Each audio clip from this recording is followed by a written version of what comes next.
Well, these candidates are super busy, dashing here, there and everywhere, so what better way to snatch some time with them than in a car, where they can't escape.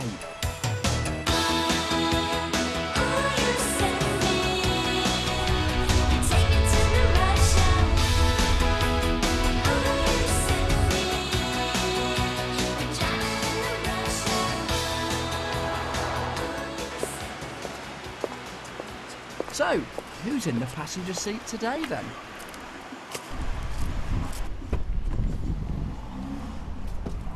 Hi Liz. How you doing? Hello. Nice to see you. Nice to see you too. Seatbelt just at the side there. We'll That's where go it for a normally spin. is. Thank Yeah, you very and much. Zoom back to Westminster. How's it all going? Really good, actually. Really good. Excellent. Nice bit of manoeuvring. Well, yeah. Are you so I was feeling gonna under ask you- pressure to drive? Well, yeah, the electric car and automatic, which I'm not quite used to. Okay. And I trust you. well, We have trust in the BBC. So it is you'll it is be- merely a handful of miles back to Westminster. What could possibly go could wrong? possibly go and wrong? there is, I'm reliably informed, a sat-nav in this car as well if we really get stuck.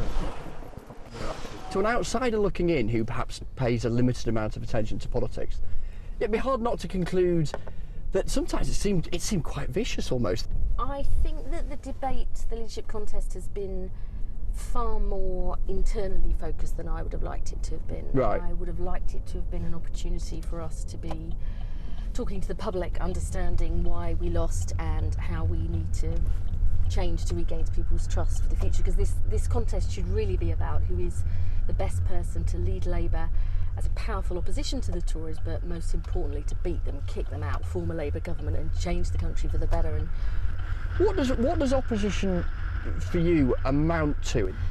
look, a powerful opposition actually calls the government out on the mistakes they're making, the fact that the reality doesn't match their rhetoric, on their incompetence, but also sets out a credible alternative. And I think a lot of people are fed up with pretty much most politicians and politics as a whole, and they don't just want to see you opposed for the sake of it, but they do want to see you hold the government to account and do that in a... I'm just going to briefly stop here because I think the boot lid isn't properly dear. closed. Do you want me to shut Is it? It's all right. I'll jump out Okay. and give it a. I just spotted a Is there a beep, little light? a red light, and that funny beeping noise. I think amounts to the boot being open. Is that what that is? Yeah, I think Probably. so. Ah, it is. I think it is. Right, so. There we are. I'm sorted. Cool. Great modern cars with all these beeps and lights. When you look down your CV, there's a huge amount that is connected in one way or another to the health service. I was Health wondering and what care, and healthcare. Yeah, I wonder what the future of the health service is. The NHS is still the most equitable and efficient health service in the world, but without doubt it has to change. So we've still too much got a very hospital-based NHS, when really the future of care is providing support for people in the community at home, helping people to manage their own conditions. What's the Liz Kendall pitch on all things Europe? If there was a referendum tomorrow, which way would you be voting? 100% yes to us staying in Europe.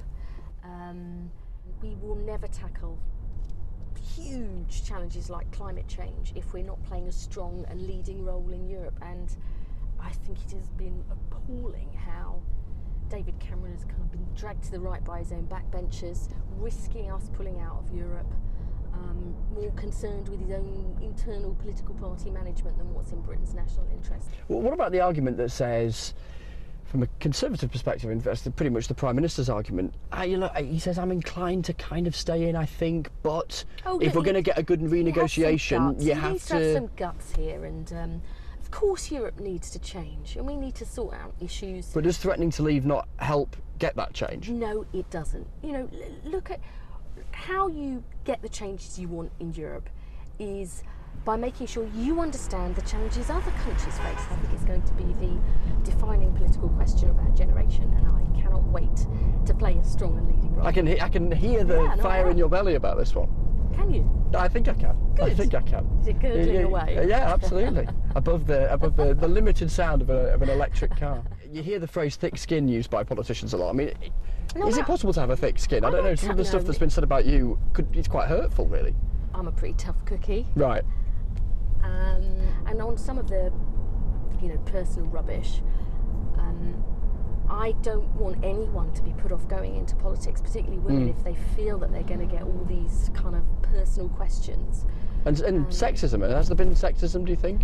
Well, do you think a journalist from a national newspaper should ask a candidate how much they weigh? No. I don't. No, neither do I. I cannot wait for the time when women are not judged by what they look like, what they wear, or their relationships with men or their family life, but by what they believe in, what they've got to contribute and offer, and their talents. Just coming over Westminster Bridge, and that looks stunning, doesn't it? Amazing? Most stunning building in Britain, I think. Oh, it is, without a doubt. Can you believe? I just still sometimes, this is where you come and do your job. You're a relative newcomer to being an MP. I mean, what do you make of it in terms of the balance between traditions and nodding to traditions and what some might say is the sort of ludicrously archaic rules and regulations? I am not a great fan of traditions, I have to say. I realise that many of the rules, there's supposed to be a point to them, but I think that the Parliament has to change, and all the language that's used, to just stand up and talk how you normally talk, that's not always possible in there. Right, yeah. All the right honourable stuff, all that kind of thing. Yes, and it should be a place where people feel that they can go and speak, and it's their Parliament. To be in the position you're in, running for the Labour leadership, I guess you have to imagine being Prime Minister. That is the reason that I am running. Is not just to be leader of the opposition, but is to be Prime Minister. Do you think you could be a good Prime Minister? David Cameron once said that's why he wanted the job, because he thought he'd be good at it. I wonder how you reflect on that. It's a huge... I think that's a terrible answer to why you want to be Prime Minister, well, because I think I'd be rather good at it. You should want to be But you need Prime that Minister confidence, for a don't you? purpose. And for me, the reason I came into politics is this real sense of anger and injustice that so many people don't get an equal shot at life. That's what I'm in politics to change. Thank you very much for your time. So cold. Right. Thanks a lot. See you soon. Cheers. Bye.